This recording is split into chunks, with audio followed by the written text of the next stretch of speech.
E aí, L. Jordana, tudo bem com vocês, galera? Como vocês me conhecem, sou o professor de Química, Rodrigo Domingues. E hoje nós estamos aqui para gravar e explicar para vocês a resolução da prova do CFO 2021 de Química, galera. Vou explicar para vocês todas as formas de resolver as 5 questões de Química. Vou enfatizar também sobre o mapeando que o LJ fez para vocês, o que realmente caiu na prova de CFO, do que nós comentamos nas revisões, nas lives, no YouTube. Será que a prova estava realmente dentro do que nós comentamos? Então nós vamos comentar cada uma das 5 questões, enfatizar qual foi o conteúdo cobrado nessas 5 questões. Galera, então vamos lá começar a resolver, a resolução dessas questões da prova 2021. Vocês vão ter aí os links, vai ser disponibilizado, do vídeo. Segue o canal, faz a sua inscrição direitinho e vamos começar a resolver então a nossa primeira questão. Bem, questão número 1. A tragédia ocorrida com a explosão na região portuária de Beirute provocou a morte de mais de 100 pessoas e deixou cerca de 4.000 feridos. Conforme relatado pelo Corpo de Bombeiro local, fertilizantes à base de nitrato de amônio foram a causa do desastre.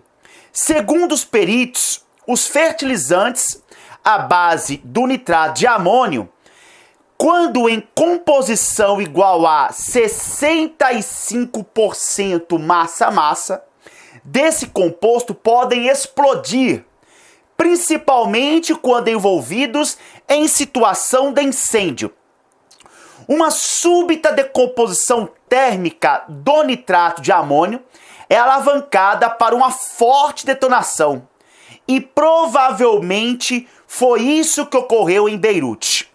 Considerando que 20 toneladas do fertilizante com 65% massa-massa em nitrato de amônio foram expostas ao acidente e todo o nitrato foi queimado, qual é a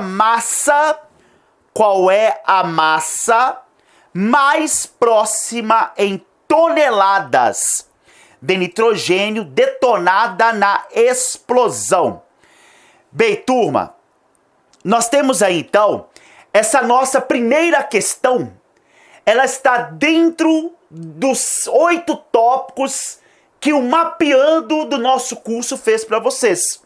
Então essa questão ela está trabalhando os conceitos de estequiometria. Gente, toda a prova dessa banca e principalmente do CFO sempre vai cair questão de estequiometria. Comentamos nas aulas, no curso, no revisaço, e estavam no mapeando como primeiro item da prova de Química, estequiometria e cálculos químicos.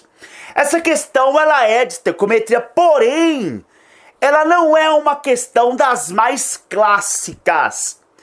Das 5 questões dessa prova, eu consideraria ela a mais complicada de fazer, por causa de um fator só.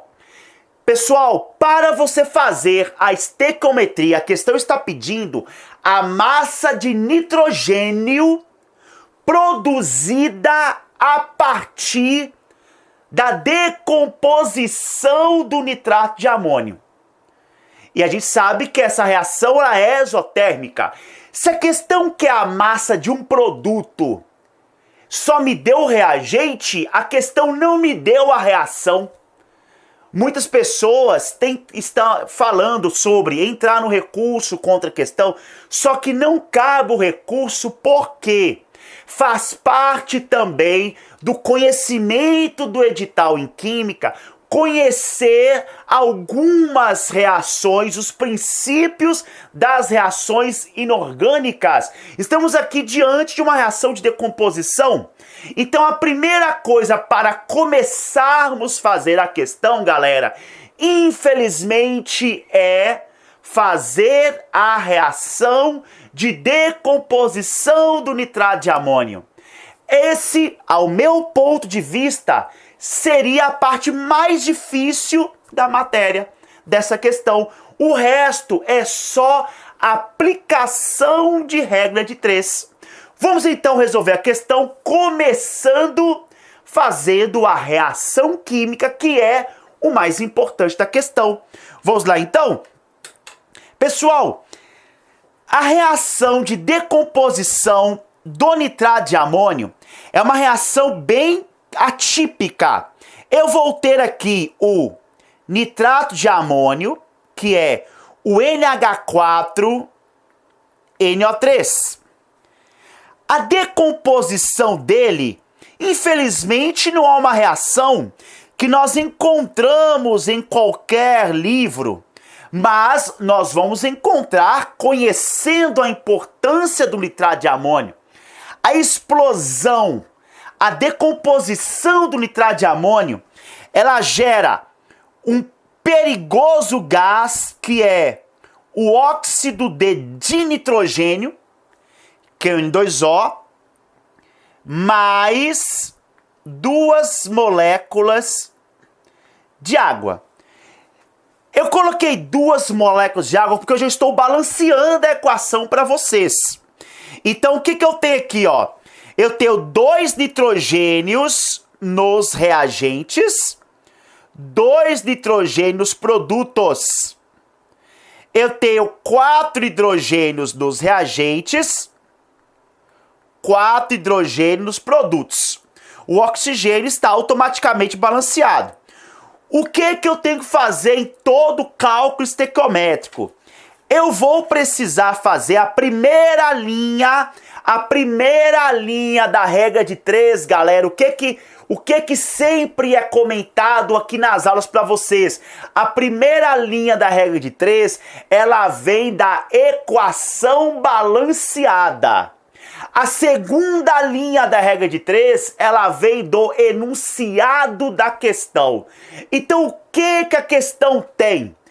A resposta final está em massa. Então, o que eu tenho aqui? Eu tenho o nitrato de amônio. Eu preciso calcular a massa molar dele. Se eu for na tabela periódica e calcular lá, cada nitrogênio vale 14, hidrogênio vale 1, cada oxigênio vale 16, a massa molar do NH4NO3 são 80 gramas. O nitrogênio, ele está aqui, ó. Esse aqui é o nitrogênio, só que esse aqui não é o nitrogênio puro ainda. Esse é o nitrogênio dentro da molécula de NO2, de N2O. Eu preciso primeiro calcular a massa de N2O que eu vou produzir, para depois calcular a massa de nitrogênio puro.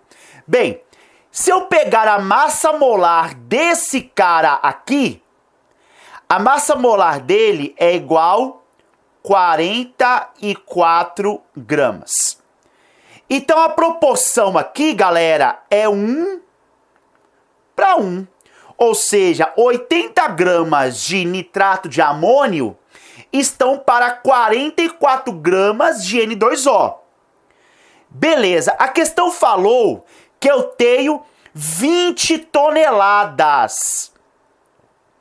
Então, se 80 gramas estão para 44, 20 toneladas estão para X.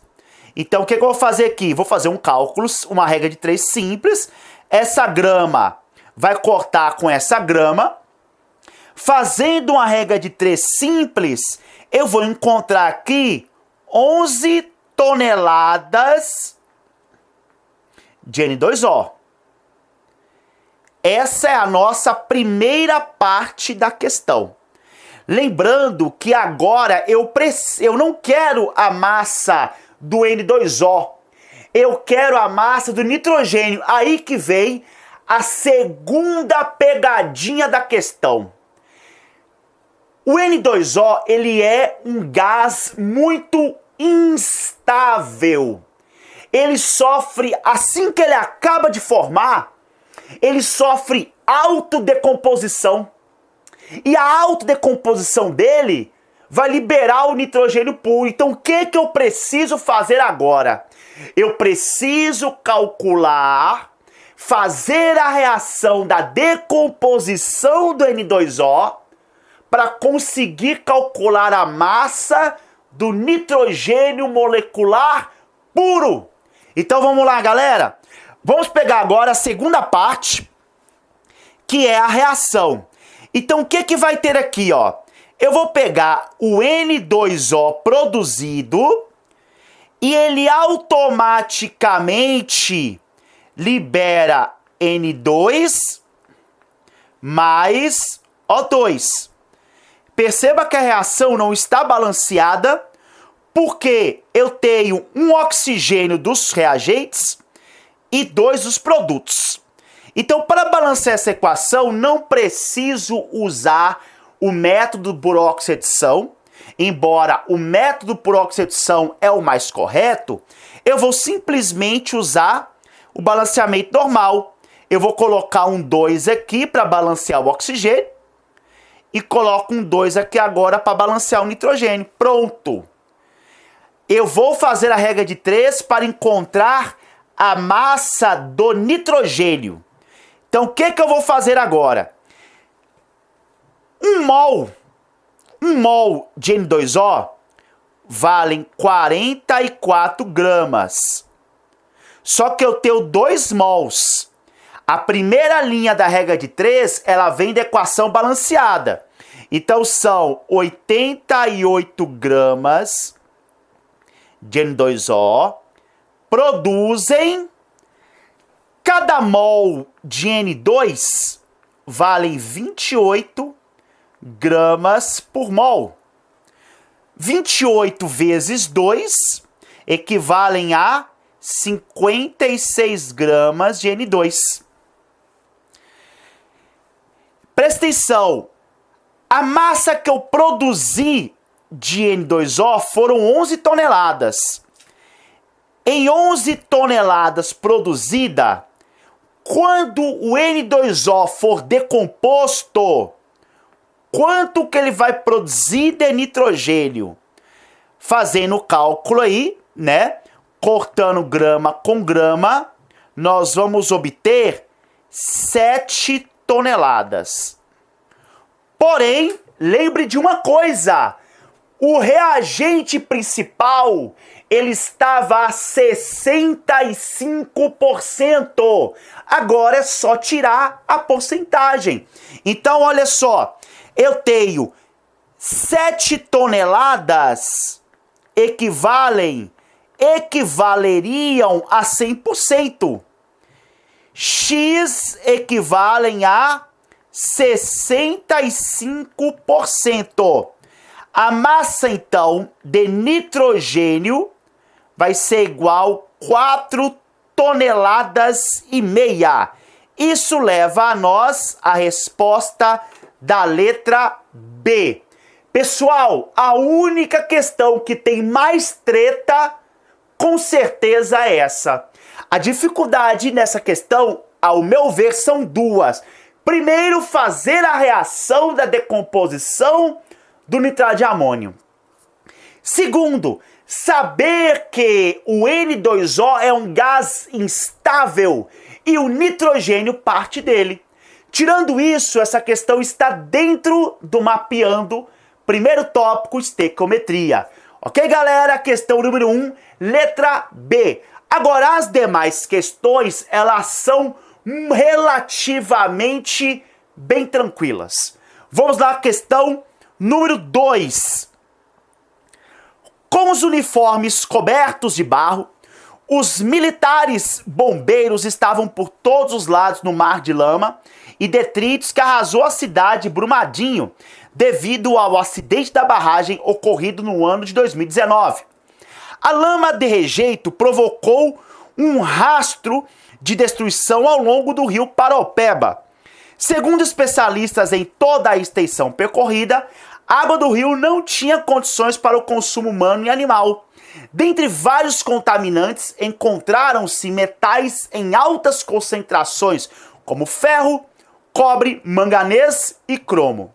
Sobre os metais citados no texto, aquele que, quando o átomo se encontra ionizado no estado de oxidação +2, apresentará a configuração eletrônica. Importantíssimo sabermos ler essa informação. Os elementos que nós temos então, quais seriam os elementos que poderiam compreender o comando dado na questão? Pessoal, essa questão 2, ela também está dentro daquele mapeando tabela periódica, periodicidade química. Compreender a distribuição da tabela periódica, saber o que é metal, ametal, distribuição eletrônica, diagrama de Linus-Pauling, propriedades periódicas como eletronegatividade, energia de ionização, enfim. Essa questão é bem tranquila. Primeiro, vamos relembrar aqui do que muito já foi conversado. Nós temos a tabela periódica. Os elementos que terminam com a distribuição eletrônica no subnível D, eles estão no miolo da tabela periódica. Então, ó, vou fazer para vocês um desenho aqui, ó. Presta atenção. Considerando a tabela periódica aqui, ó, só para vocês relembrar, aqui eu teria um escopo da tabela periódica.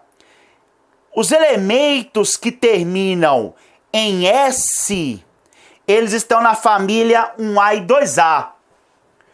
Os elementos que terminam em P, eles estão nessa família. Os elementos que terminam em F, eles estão nessa família. Os elementos que terminam em D, eles fazem parte dos metais de transição. Então, pessoal, os metais de transição, eles fazem parte, todos eles finalizam em D. Então, nós temos lá D1, D2, D3, D4, D5, D6 até D10. O elemento que termina em D5, eu vou cantar a pedra para vocês. Se ele acaba em D5, o número atômico dele é 25. Eu vou fazer a distribuição eletrônica sem a tabela periódica. Depois você já pode ir lá na tabela periódica, olhar lá o elemento número 25, qual que é. Você já vai achar sua resposta sem nem fazer nada na questão. Mas eu vou resolver para vocês aqui, ó. Olha, presta atenção. A distribuição eletrônica dada até chegar em 25 é 1s2, 2s2, 2p6, 3s2, 3p6, 4s2, 3d5. Se eu somar todos os elétrons que estão lá em cima, Z é igual a 25. A questão falou que esse elemento vai ficar ionizado e vai perder 2 elétrons, galera. Os elétrons perdidos ou recebidos, eles sempre são tirados da última camada. A última camada é essa. Olha os 2 elétrons que vai pro pau, ó. Se eu pegar esses 2 elétrons que saíram fora, eu tenho a distribuição eletrônica que está na minha questão. Então, que elemento químico é esse aí? Vai na sua tabela periódica, você vai encontrar o elemento manganês, letra C. Então essa questão é bem tranquila. Se você pegou as aulas bem e localizou os elétrons de acordo com as suas distribuições eletrônicas, se o elemento acabar em D5, 25. Né? No caso desse elemento aqui, ele acabou em 3D5, então é o elemento 25. 3D4, 24. 3D6, 26. Então, sim, é uma forma de você compreender a tabela periódica sem ficar queimando muito neurônio. Ok, galera? Questão 2, tranquila, letra C. Vamos então para a próxima questão, galera. Questão número 3. Com os problemas de natureza sanitária causados pela pandemia gerada pela Covid-19, o Corpo de Bombeiro Militar de Minas Gerais tem realizado ações que visam orientar a população quanto ao uso de álcool em gel 70 ou 70% massa-massa. O fato é que o álcool em gel se tornou um poderoso combatente no processo de higienização das mãos e proteção contra o novo coronavírus. Entretanto, não se deve nos esquecer de que, além de um eficiente desinfetante, o álcool é uma substância inflamável. Ele também tem sido a causa de muitos acidentes domésticos devido a seu uso inadequado. A equação a seguir representa a combustão de 1 mol de moléculas de etanol. Então aqui a questão já deu a reação de combustão do etanol com respectivo ΔH negativo, lembrando que ΔH negativo é sinônimo de reação exotérmica. O etanol é o tipo de álcool utilizado no álcool em gel.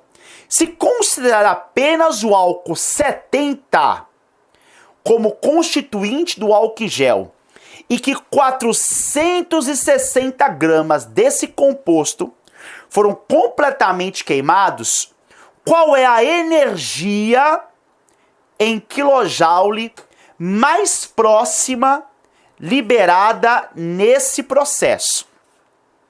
Então nós temos aí essas alternativas. Pessoal, dentro daquele mapeando, essa questão ela está em qual item? 2 itens. Ela trabalha o conceito básico de termoquímica, que faz parte de um dos 8 itens da prova, mas ela traz de novo estequiometria, o primeiro item da prova. E essa questão ela é bem mais fácil que a primeira. Essa questão é basicamente só você fazer regra de 3. Não há mais nada diferente para ser feito nessa questão, galera. Você vai fazer a reação, calcular as massas, fazer a caloria.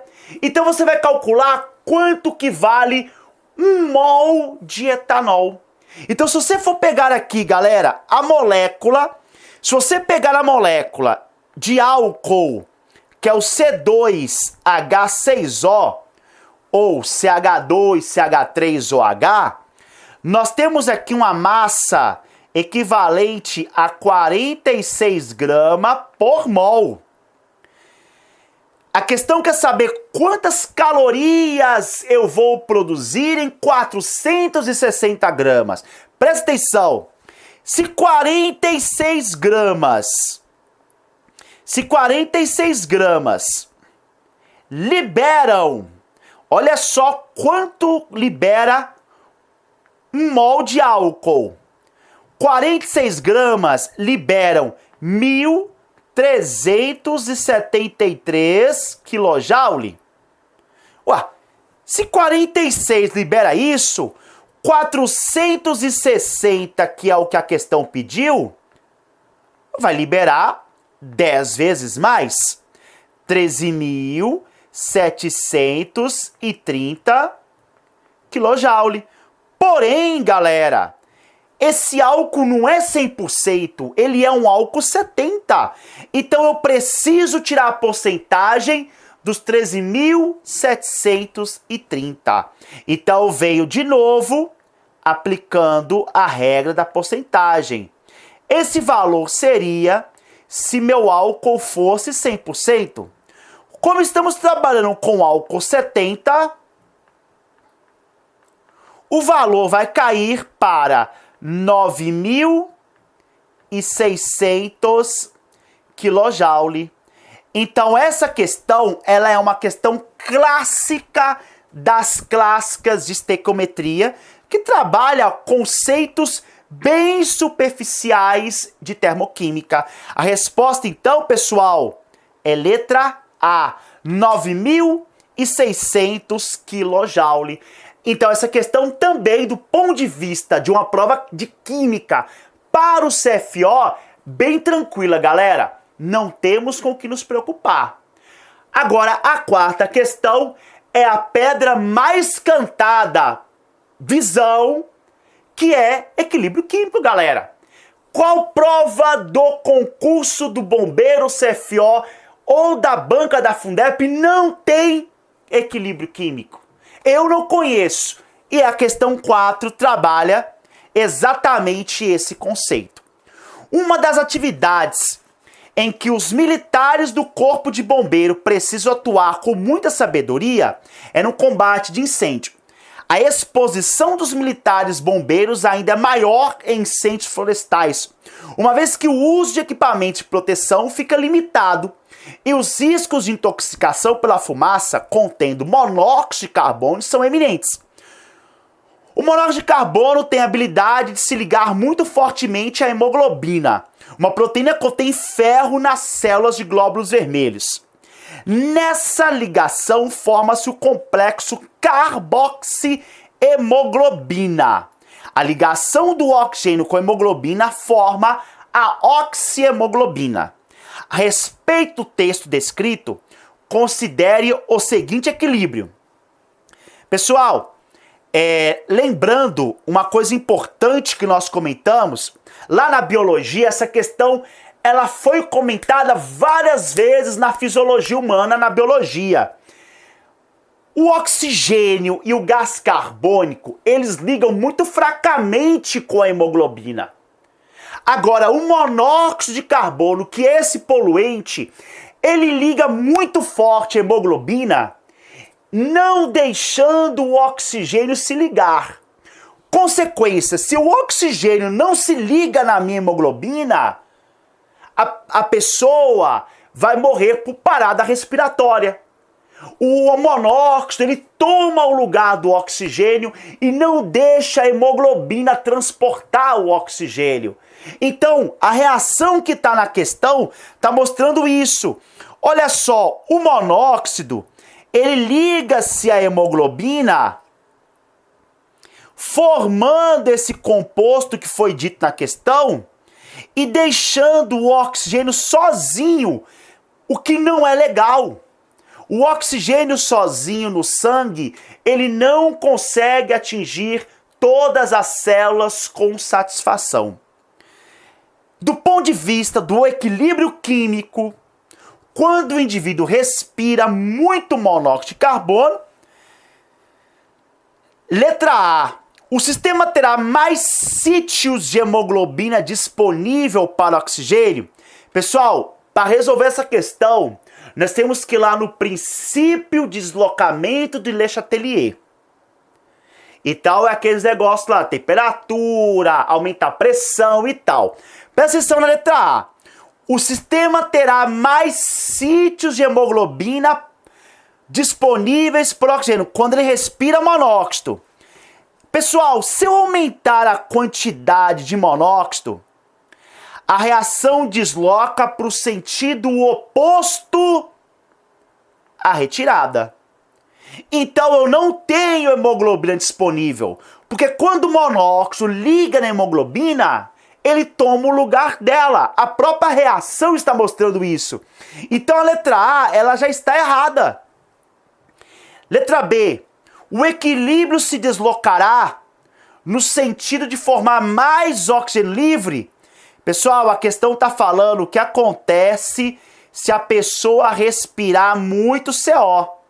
Acabei de falar, se a pessoa respirar muito CO, o CO toma o lugar do oxigênio, formando esse composto, olha só o oxigênio livre. A resposta já é a letra B, galera. A reação está mostrando a resposta para você. A resposta nossa já é a letra B. Por que a letra C e a letra D estão erradas? O equilíbrio se deslocará no sentido de formar mais oxihemoglobina? Não. A oxihemoglobina é esse composto aqui. Se o caboclo respirar mais monóxido, ele forma esse composto aqui. Então a reação mostra que a letra C está errada. Pessoal, a letra D é a pegadinha que sempre cai. A constante de equilíbrio irá aumentar seu valor absoluto. Pessoal, aquele valor da constante, a Kc, ele só vai alterar com a temperatura. Isso também foi dito na aula. As constantes, todas as constantes, elas só são alteradas com a temperatura. Pressão e concentração não alteram nenhuma das constantes de equilíbrio. Por isso que a resposta letra B é uma questão excelente. E galera, que prova do CFO ou da banca da FUDEP não tem química orgânica? E a química orgânica foi comentada também no nosso mapeando. A última questão, para fecharmos com chave de ouro essa revisão, é a questão 5. O brasão de armas do Brasil, também conhecido como brasão da República, é um importante símbolo da República Federativa do Brasil. Ele é constituído de um escudo azul celeste apoiado sobre uma estrela de 5 pontas, disposta na forma de constelação do Cruzeiro do Sul. Ao seu redor está uma coroa formada de um ramo de café frutificado e outro de fumo florido sobre um resplendor de ouro. Pela importância econômica para o Brasil, as folhas de café e de tabaco foram incorporadas no brasão da República. Nas folhas de tabaco sempre se encontra a nicotina, uma substância carcinogênica, e nas folhas de café a cafeína, uma substância estimulante do sistema nervoso central. A estrutura química da nicotina e da cafeína são representadas a seguir. Pessoal, é importante, a questão de orgânica já mostra para nós claramente a função amina na nicotina, mostrando claramente aqui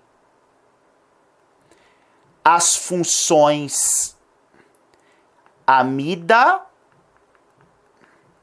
e mais isoladamente aqui as funções amina. É importante saber reconhecer as funções orgânicas nas questões orgânicas. Sobre algumas propriedades químicas das estruturas, é correto afirmar que: letra A, a nicotina possui o grupo amina primária. Nicotina. Pessoal, a amina primária é aquela amina que está ligada a um carbono. Essa amina aqui, ela é terciária. Ela está ligada a esse e a esse carbono. Essa amina que é secundária, está ligada a esse. Não existe amina primária na nicotina. Letra A está fora. Letra B, a cafeína possui o grupo carboxila. Não existe isso. Carboxila é o grupo que dá origem aos ácidos carboxílicos. Eu não tenho esse grupo na cafeína. Pode observar aí, ó. Eu não tenho esse grupo. Eu tenho esse carbono com ligação dupla, mas ele não forma a carboxila. Letra C. A nicotina possui menos de 5 carbonos secundários. Carbono secundário é aquele carbono que está ligado a 2 carbonos. Se você contar os carbonos secundários aqui, você vai encontrar exatamente 5 carbonos secundários, né? Você tem exatamente 5 carbonos secundários aqui. Então nós temos aqui esse e esse. Então a resposta claramente letra D, falando que a cafeína tem os grupos amina e amida. Foi o que nós fizemos aqui. O grupo amina e o grupo amida. Galera, tá aí a revisão master da nossa prova do CFO 2021. Como vocês viram, para quem já acompanha os cursos, as dicas do Barão, as dicas minha visão, a prova foi cantada a pedra do início ao fim, galera. Finalizamos aí, em breve estaremos de novo gravando mais aulas, trazendo mais informações.